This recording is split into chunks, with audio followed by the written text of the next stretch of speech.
ಹೀಗೆಲ್ಲವ ಅವನು.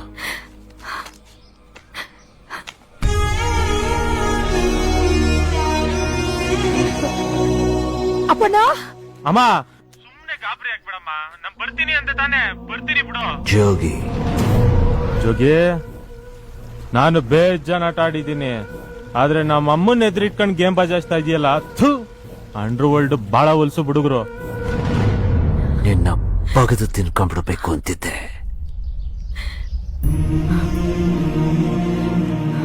ಆದ್ರೆ ನಾ ಏನ್ ಮಾಡ್ದೆ? ನಿನ್ ಜೀವ ಉಳಿಸಿ ಋಣ ತೀರ್ಸ್ಕೊಂತ ಅವ್ವ ಕೇಳ್ಕತ್ತಾವಳೆ. ನೀ ಎಲ್ಲೇ ಇದ್ರು ಸರಿ, ಅಟ್ಟಿತಾವ ಬಂದ್ಬಿಡು. ಬರ್ತೀನಿ, ಗ್ಯಾರಂಟಿ ಬರ್ತೀನಿ. ನೀನು ಸತ್ತು ಎಣ ಆಗಿರೋದು ನೋಡಕ್ಕೆ ಹೊಸ ಅಂಗಿ ಹಾಕೊಂಡ್ ಬರ್ತೀನಿ. ಯೋ, ನೀ ಎಲ್ಲಿದೆಯಾ ಹೇಳುಡ, ನಾನೇ ಬರ್ತೀನಿ. ಅಂದ್ರೆ ನನಗ್ ಹೊಸ ಅಂಗಿ ಹಾಕ್ಲೇಬೇಕು ಅಂತ ಡಿಸೈಡ್ ಮಾಡಿದ್ಯಾ? ಬಾ ಕೆಂಪಾಪುರಕ್ಕೆ, ನಾನೇನಂತ ತೋರಿಸ್ತೀನಿ. ಮಗ, ನನ್ ಮಗ ಅಪ್ಪಣ್ಣ ಬರ್ತೀನಿ ಅನ್ನ. ಬತ್ತಾನೇನಪ್ಪ? ಬತ್ತನೆ ಕಣವ.